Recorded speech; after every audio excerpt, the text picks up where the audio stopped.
जय हिंद दोस्तों। आज की इस वीडियो में हम लोग 2 मार्च 2024 का करंट अफेयर पढ़ेंगे। वीडियो शुरू करते हैं। हाल ही में ईरान के इमेजिंग उपग्रह पार्स फर्स्ट को अंतरिक्ष में किसने लॉन्च किया है? SpaceX, Roscosmos, blue origin, new space India limited. ये रोसकॉस्मोस ने किया है। पार्स फर्स्ट है दोस्तों। ये ईरान की उपग्रह है, याद रखिएगा। पार्स फर्स्ट ईरान की उपग्रह है। आपको पहली बात याद रखना, ईरान की उपग्रह है। लॉन्च कौन किया है? तो रोसकॉस्मोस ने किया है। रोसकॉस्मोस, यही प्रश्न का राइट आंसर है। ये जो है रूस की स्पेस एजेंसी है। रूस की स्पेस एजेंसी है ये रोसकॉस्मोस। इसी ने लॉन्च किया है। किस व्हीकल से किया है अगर ये प्रश्न आता है तो सोयूज रॉकेट से किया है रूस ने। सोयूज रॉकेट से किया है, याद रखिएगा। ये पार्स फर्स्ट का काम क्या है दोस्तों? तो ये इमेजिंग उपग्रह है।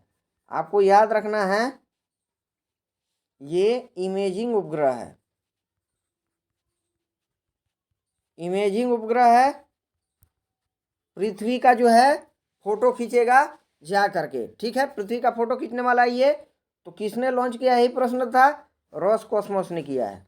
प्रश्न दूसरा है, हाल ही में डीआरडीओ ने ओडिशा तट पर किस अत्यधिक कम दूरी की वायु रक्षा प्रणाली का सफल परीक्षण किया है? आयरन डोम, समर, वशोराद, S-400। ये वशोराद का किया है, डीआरडीओ ने किया है दोस्तों। वशोराद का किया है। ये वशोराद जो है कम दूरी की वायु रक्षा प्रणाली है। कम दूरी की वायु रक्षा प्रणाली है, याद रखिएगा। कम दूरी की वायु रक्षा प्रणाली है वशोराद। और इसका जो है ये पोर्टेबल है दोस्तों, पोर्टेबल है। ये भी आपको ध्यान रखना है, पोर्टेबल है, हल्का है और छोटा है। पोर्टेबल है, छोटा है साइज में। तो इसकी विशेषता है कि कहीं भी ले जा सकते हैं। छोटा होने के कारण कहीं भी ले जा सकते हैं। ये भी आपको ध्यान रखना है। बनाने वाला डीआरडीओ है, डीआरडीओ बनाया है इसको। कम ऊंचाई पर, याद रखिएगा, बहुत ज़्यादा इंपॉर्टेंट है। कहाँ से लॉन्च किया गया है इसको? ये प्रश्न अगर आ जाए, वशोराद को कहाँ से लॉन्च किया गया है दोस्तों? तो आईटीआर स्थान से। इंटीग्रेटेड, आई से इंटीग्रेटेड हो गया, टी से टेस्टिंग और आर से ranging. Integrated testing ranging Chandipur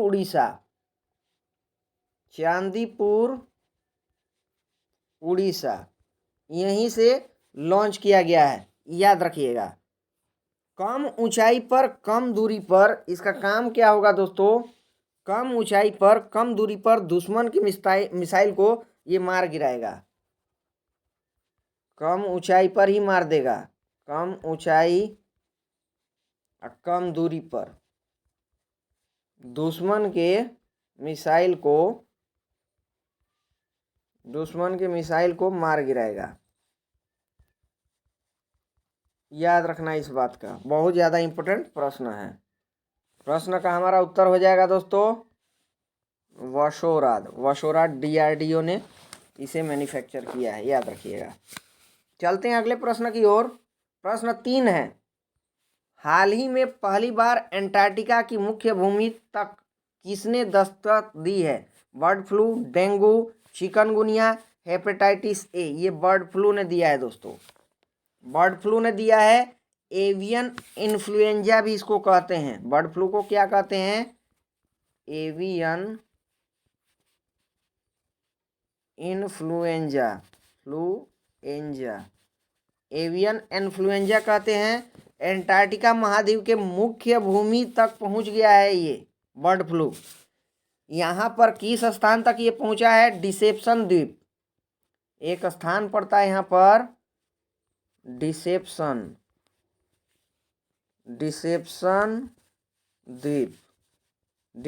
द्वीप इसी डिसेप्शन द्वीप तक ये पहुंच चुका है बर्ड फ्लू। आपको पता होना चाहिए। प्रश्न का राइट आंसर हमारा बर्ड फ्लू हो जाएगा दोस्तों। बर्ड फ्लू किस वायरस से होता है? तो H5N1, ये भी आपको ध्यान रखना है। बर्ड फ्लू H5N1 से होता है। और अभी भारत जो है बर्ड फ्लू फ्री घोषित हुआ है, भारत, इंडिया। अगर स्वाइन फ्लू होता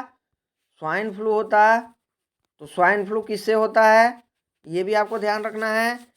ये H1N1 से होता है। स्वाइन फ्लू H1N1 से होता है, इस बात का ध्यान रखना है। चलते हैं, प्रश्न अगला है। हाल ही में भारत ने किस नदी पर बांध बनाकर पाकिस्तान जाने वाले पानी को रोका है? झेलम, रावी, ब्यास, सिंधु। ये रावी के पानी को रोका है दोस्तों। रावी के पानी को रोका है। रावी का पौराणिक नाम क्या है? परुष्णी है। परुष्णी है, ये भी आपको ध्यान रखना है। परुष्णी के नाम से पहले जानी जाती थी प्राचीन काल में। और अभी जो है ये रावी नदी के किनारे पाकिस्तान का फेमस लाहौर शहर इसी नदी के किनारे बसा हुआ है। याद रखिएगा दोस्तों, 1960 में जो है भारत पाकिस्तान के बीच जल बंटवारा का समझौता हुआ था। 1960 में विश्व बैंक ने किया था, वर्ल्ड बैंक ने किया था। इसी के तहत रावी, ब्यास और सतलुज, 3 नदियां हैं। रावी, ब्यास और सतलुज, इन तीनों नदियों का 80% जो पानी है इंडिया रखेगा। इंडिया यूज करेगा 80% पानी, इंडिया यूज करेगा। इसी पानी का हिस्सा पाकिस्तान में जा रहा था, जिसके कारण जो है भारत ने अभी शाहपुर कैंडी बांध बनाया है। शाहपुर कैंडी बांध बनाया है। और इस बांध बना करके 80% जो पानी उसका हिस्सा कुछ जा रहा था उसको रोका है। ये बांध कहाँ पर है? तो ये जम्मू कश्मीर और पंजाब के बॉर्डर पर है। जम्मू कश्मीर पंजाब के बॉर्डर पर शाहपुर कैंडी बांध बनाकर पाकिस्तान जाने वाले पानी को रोका गया है। तो प्रश्न का राइट आंसर हमारा हो जाएगा रावी नदी। चलते हैं अगले प्रश्न की ओर। प्रश्न है, हाल ही में ऑक्सफोर्ड पुरातत्वविदों द्वारा खोजी गई हड़प्पा युग की किलेबंदी बस्ती मोरोधरो कहाँ स्थित है? महाराष्ट्र, हरियाणा, गुजरात, राजस्थान। ये गुजरात में है। आपको पता है सिंधु घाटी सभ्यता की ज़्यादा से ज़्यादा स्थल गुजरात में ही पाई गई है दोस्तों। ये मोरोधरो भी गुजरात में पाई गई है, लोद्रोनी गांव के पास। लोद्रोनी गांव में पाई गई है। ये लोद्रोनी गांव का नाम है। ये गांव के पास पाई गई है। ये धोलावीरा के पास है। धोलावीरा के पास ही है ये गांव लोद्रोनी। और यहीं पर मोरोधरो जो है ये हड़प्पा युगीन सभ्यता पाई गई है, किलेबंदी पाई गई है, याद रखिएगा। तो प्रश्न का उत्तर हमारा गुजरात हो जाएगा दोस्तों। किसने खोजा है? तो ऑक्सफोर्ड पुरातत्वविदों ने खोजा है। यहाँ से क्या क्या प्राप्त हुआ है? प्रश्न है तो कुआं प्राप्त हुआ है। पहली बात तो कुआं प्राप्त हुआ है। दूसरी बात यहाँ पर आ जाएगा दफन गुफा प्राप्त हुआ है। और तीसरी जो वस्तु यहाँ से प्राप्त हुई है दोस्तों, मिट्टी के बर्तन भी प्राप्त हुआ है। इम्पोर्टेंट प्रश्न है इतिहास की दृष्टि से। इस प्रश्न का राइट आंसर हो जाएगा गुजरात। प्रश्न अगला है, हाल ही में रोमन रोलैंड पुस्तक 2024 किसे प्रदान किया गया है? गीतकार गुलजार, पंकज कुमार चटर्जी, जगत गुरु रामभद्राचार्य या फिर कर्पूरी ठाकुर। दोस्तों ये पंकज कुमार चटर्जी को प्रदान किया गया है दोस्तों ये पुरस्कार। याद रखिएगा, रोमन रोलैंड जो है, ये नाम है रोमन रोलैंड, इनको साहित्य का नोबेल प्राइज मिला हुआ है। और इन्हीं की याद में जो है इन्हीं की याद में 2017 से ये पुरस्कार दिया जा रहा है। ये 7वें नंबर का अभी पुरस्कार जो 2024 में मिला है, 7वें नंबर का पुरस्कार है। आपको याद रखना है कि ये रोमन रोलैंड पुस्तक पुरस्कार केवल फ्रांस और इंडिया के लेखक को ही मिलता है और किसी देश के लेखक को ये पुरस्कार नहीं मिलेगा। इस बार पंकज कुमार चटर्जी को मिला है। उत्तर प्रश्न का पंकज कुमार चटर्जी हो जाएगा। इनको क्यों मिला है दोस्तों? क्योंकि स्टालिनर दीवान एक उपन्यास है, स्टालिन के जीवन पर स्टालिनर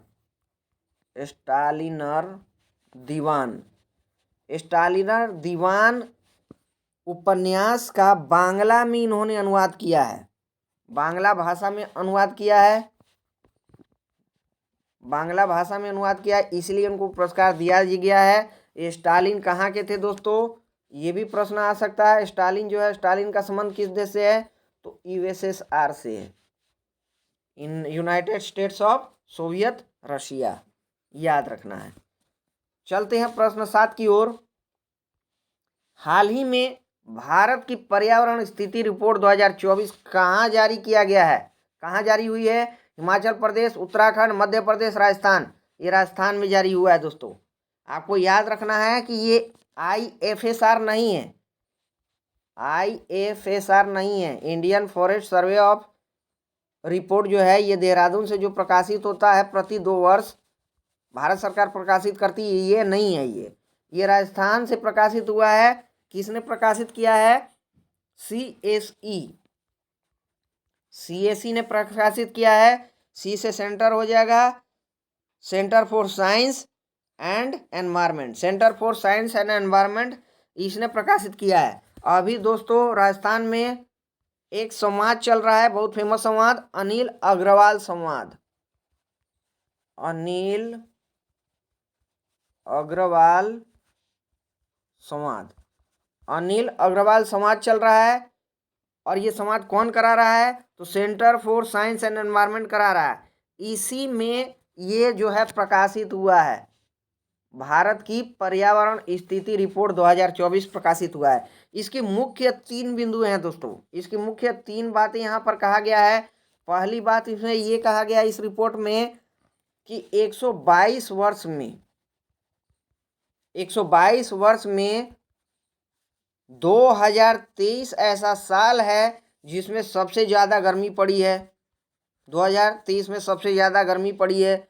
दूसरी बात इसमें यह कहा गया है कि सर्वाधिक मौसम संबंधी घटनाएं हिमाचल प्रदेश में हुई है। हिमाचल प्रदेश जिसकी राजधानी शिमला है, यहाँ पर सर्वाधिक जो है मौसम संबंधी घटनाएं हुई है। तीसरी बात इसमें यह कहा गया है दोस्तों, सर्वाधिक मौत जो है बिहार में हुई है, सर्वाधिक मौत बिहार में हुई है, याद रखना है। ये 3 बातें यहाँ पर कहा गया है। प्रश्न का सही उत्तर हमारा हो जाएगा राजस्थान। चलते हैं अगले प्रश्न की ओर।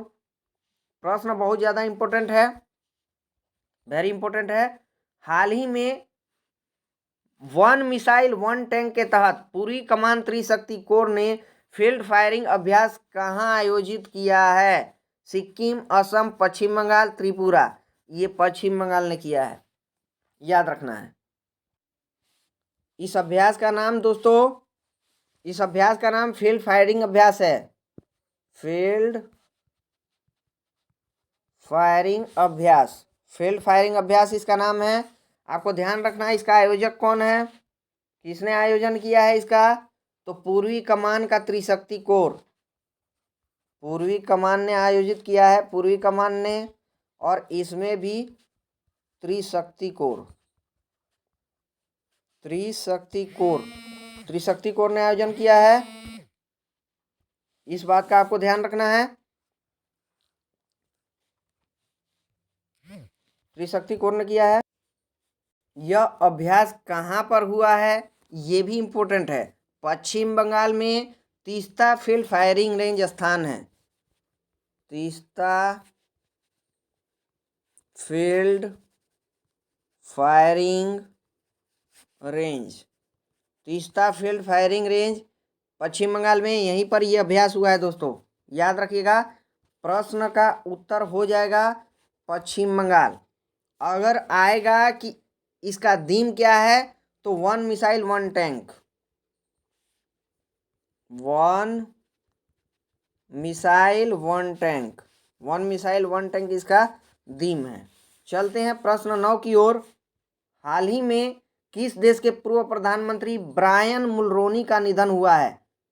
ब्रायन मुलरोनी का निधन हुआ है। ये किस देश के पूर्व प्रधानमंत्री है? Canada, France, Italy. 2 बार फ्रांस हो चुका है दोस्तों। यहाँ पर स्पेन कर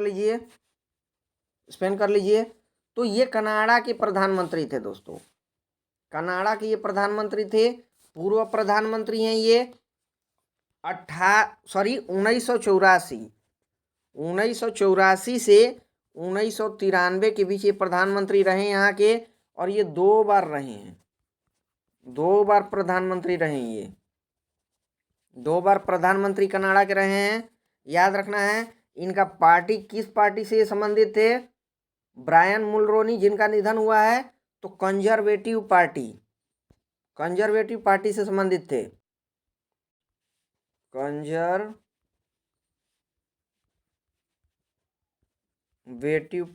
कंजर्वेटिव पार्टी से इनका संबंध है। इस बात का आपको ध्यान रखना है। अगर हम वर्तमान में कहेंगे कि वर्तमान में कौन पीएम है, तो जस्टिन ट्रूडो है। जस्टिन ट्रूडो ये कनाडा के प्रधानमंत्री है। याद रखना है ब्रायन मुलरोनी जो है ये पूर्व प्रधानमंत्री कनाडा के। सीधे सीधे प्रश्न आएगा, और इनका हाल फिलहाल में निधन हो चुका है। अंतिम प्रश्न है, हाल ही में पहला यूईएफ महिला नेशंस लीग का खिताब किसने जीता है? स्पेन, फ्रांस, जर्मनी, पुर्तगाल। ये दोस्तों जीता है स्पेन ने जीता है यूईएफए महिला नेशंस लीग,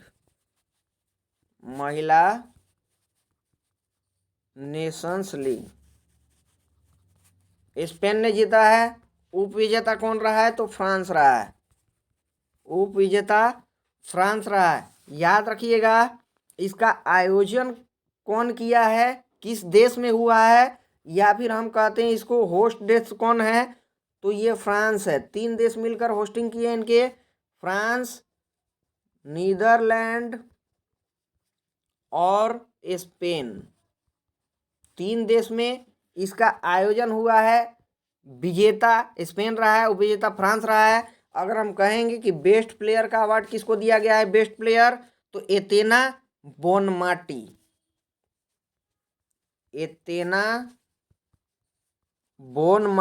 को दिया गया। महिला है दोस्तों एतेना बोनमाटी, और ये फुटबॉल की खिलाड़ी हैं, ये भी आपको ध्यान रखना है। एतेना बोनमाटी फुटबॉल की खिलाड़ी है, और इनको बेस्ट अवार्ड दिया गया है दोस्तों। प्रश्न का उत्तर हमारा हो जाएगा स्पेन। वीडियो को दोस्तों ज़्यादा से ज़्यादा शेयर करना है। आपको वीडियो कैसा लगता है कमेंट कीजिए, लाइक कीजिए, और ज़्यादा से ज़्यादा अगर सब्सक्राइब नहीं किए हैं तो चैनल को सब्सक्राइब कीजिए।